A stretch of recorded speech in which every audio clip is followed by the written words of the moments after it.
Just wow. I mean, another, really, great baseball game, I thought, by both teams. Another really, not, I was going to say but I don't think that does it justice. Another great pitching performance by both clubs. And I don't know how many times that happens where both clubs pitch it so well 2 days in a row.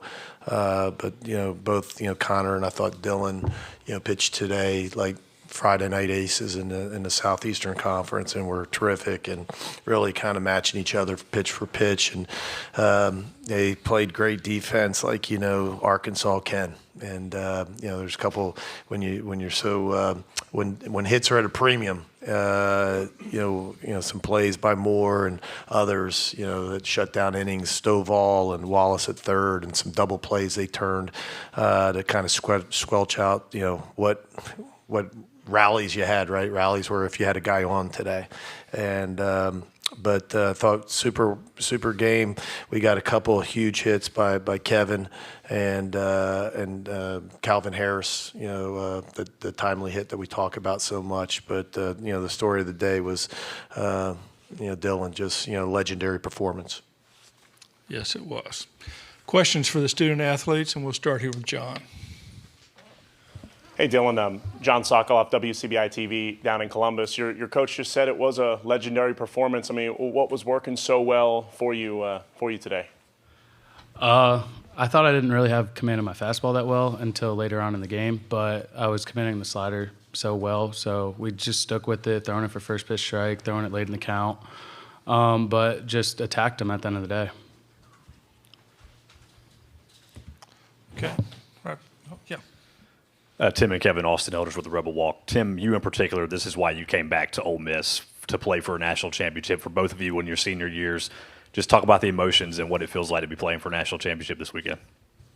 I mean, the emotions are great. We're excited to get to play in the national championship series, and like you said, this is why we came back. And we knew that this team had the potential, and obviously, we had a little bit of a rough patch there in the middle, but through and through, we always knew that if we just kept believing and stuck together, we could be right here. So excited to get to play this weekend. Yeah, just so proud of everybody. Calvin, big day today, but all the guys, fun group of guys to be around. I think that's a big reason why we had the turnaround. Okay, we'll start over here. Michael Katz, Daily Journal. Dylan, was there any doubt for you that you were going to finish this thing? I just stayed with it. I didn't even just looked up. I saw all those zeros going into the eighth, and I was just like, it's my time to finally finish this game. Okay, right here. Jake Thompson, Ole Miss Spirit. For Tim and Kevin, just when playing behind Dylan in a game like this, just what are y'all's emotions and just the confidence you have in him, especially what he's done this week? Oh, yeah. I mean, just so much confidence. As you can see, he can just put on quite the pitching performance, and just gets the outs one after the other. And so we have a lot of confidence playing behind him. We obviously can make some plays behind him, but he takes care of a lot of it. So just hats off to him. I mean, I don't know if I've ever seen a better pitching performance in a clutch game like that. So just really proud of him, and really proud of how the whole team played today. Kevin? Yeah, he makes it easy on us, keeps us in a rhythm. He's filling it up. That makes it a lot easier playing defense when he's going to be around the zone and keeping you in it. Okay, Nick? Nick Suss with the Clarion Ledger. Dylan, what kind of prep went into today on short rest, and did you come into the day thinking you had 9 innings in your arm, or how much did you think you had to give today?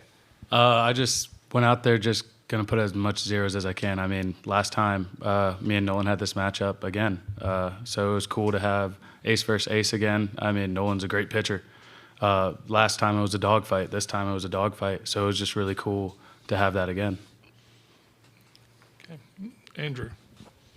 Andrew Hutchison, hogbeat.com. This is for Tim and Kevin. What made Connor so difficult today, and what did you see from him?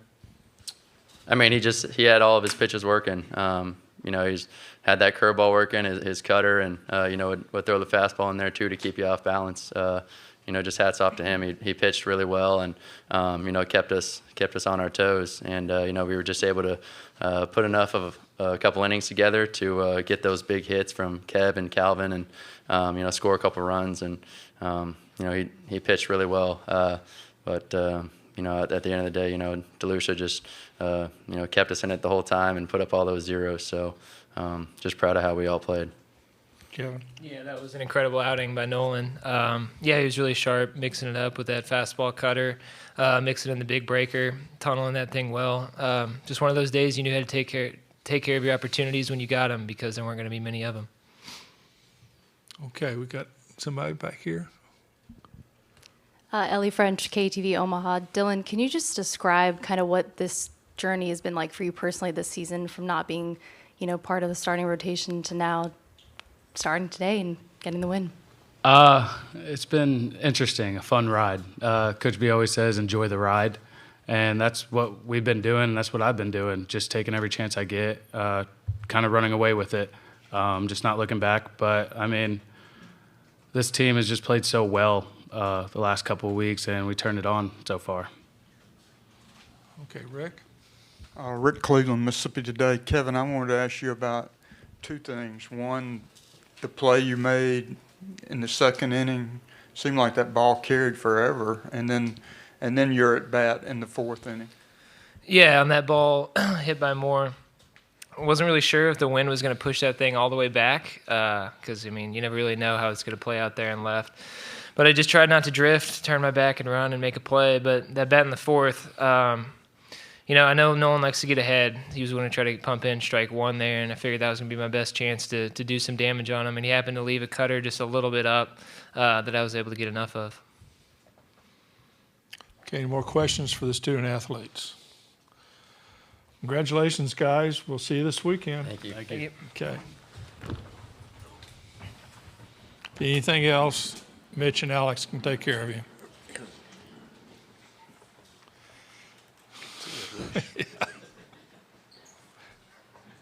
Stay loose. You don't have to worry about that with him. Okay, questions from Mike. John? And Mike, John Sokoloff, WCBI TV in Columbus, Mississippi. You just made program history for this team. What are the emotions like with you right now, considering that? Just proud, proud.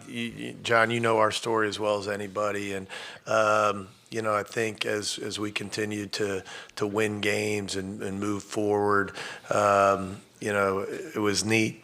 A lot of people have the goal to be here, right? One of the challenges that we talked about was to not just come here, but to win. That this isn't a bowl where, years from now people know that you went to a bowl, but they don't know if you won or lost, right? You went to the Gator Bowl or Sugar Bowl or whatever. This is a tournament that, like basketball, you're supposed to win and move on. And just proud that, they continue to believe in one another. They've played well. Yesterday was tough. When I sat up here, you might have asked a question. I wasn't sure at the time, because you could see they were pretty down last night when we went out to left field. That's to be expected because, it was bases loaded, and I'm sure, the players and the Ole Miss faithful, right, in the stands, and all the fans that we've had here were thinking some ball's going to, squeak through an infielder's, hole, and, we were going to win a game. We didn't. And so to be able to bounce back and play like this today, another tough one, and that was one of the challenges we said this morning, that nobody said it was going to be easy. Right, it's not supposed to be easy, and you got to be tough enough to handle it. And maybe, and somebody asked, and it might have been you last night, maybe some of that April, toughened us, weathered us a little bit to be able to handle, last night and be able to bounce back today. Get back over here first.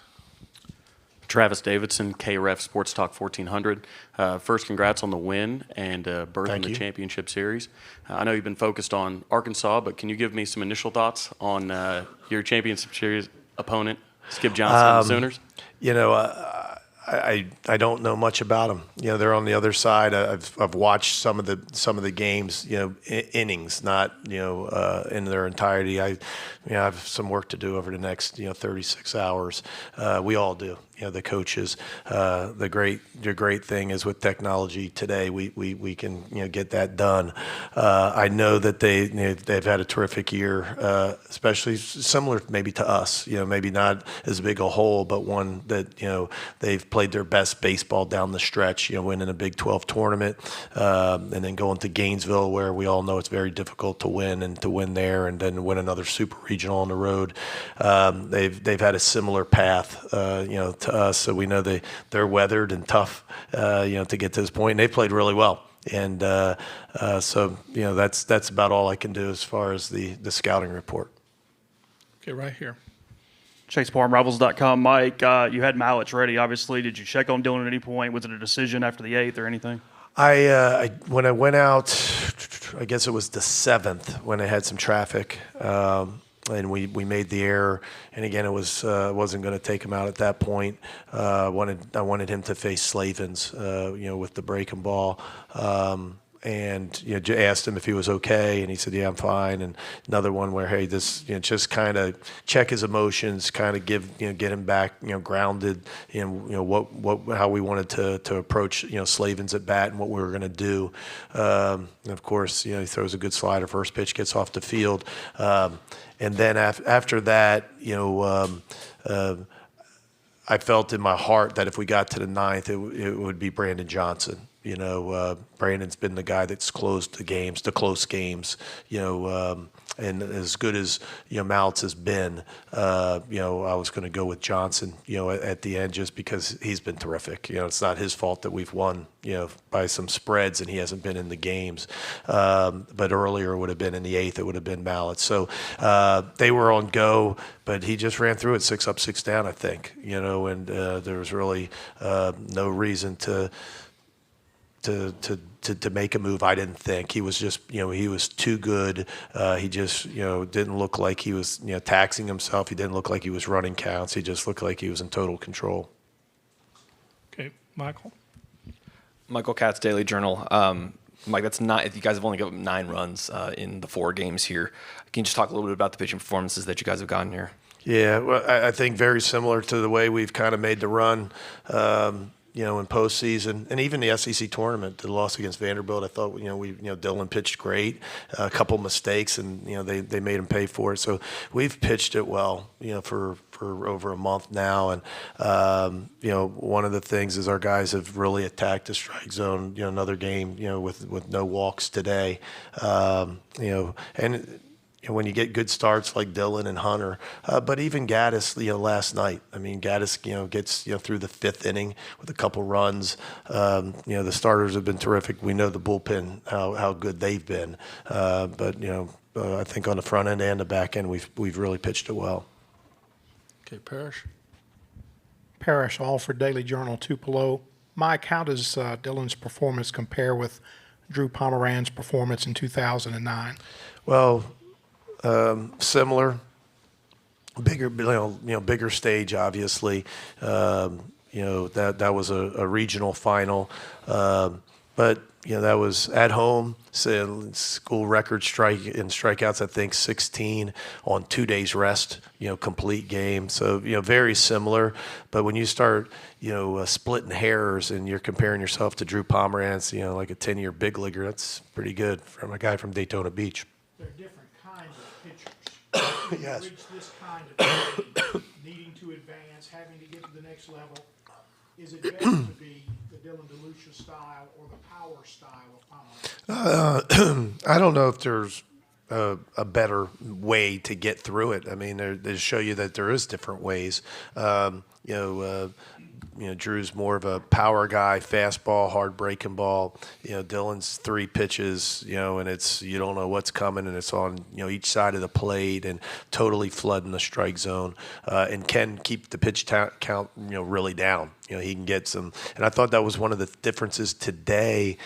He threw a lot of, which he can. He's got a lot of arm side run, and sometimes it can play almost like a sinker. He throws these fastballs that are like at the knees, and he was getting a lot of ground ball outs today, a lot of choppers. So, yeah, the answer to your question, I don't know if there's a better way.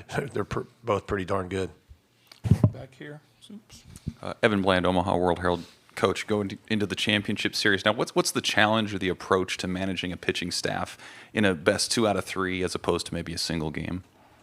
Well, I don't know if you want to get too far into playing in the 3 games, especially when it's tournament. like, meaning we just played 4 games. And so unlike a weekend series, now Oklahoma may have more of that, where, they're going to play more straight up like they, weekend series just because, the way the pitching will set up. Ours obviously is different. We'll meet, as a staff tomorrow and kind of try to, game plan how to navigate through the 3 days. So a little different for us, but proverbial one game at a time, and you try to win the first one and go from there. I mean, you're playing for a national championship, and so you don't want to leave anything on the table. You want to go for it. Okay, Andrew. Andrew Hutchison, hogbay.com. Coach, considering both guys were on short rest, did you anticipate that Dylan and Connor both would perform like this, or did you kind of have a feeling that it would, or did you think it would play out like that? I did. I mean, I don't know if I thought it would be 2-0, but I thought both of them would probably get deep in the game. I thought, it's which one could get to the bullpen, especially with the wind blowing in.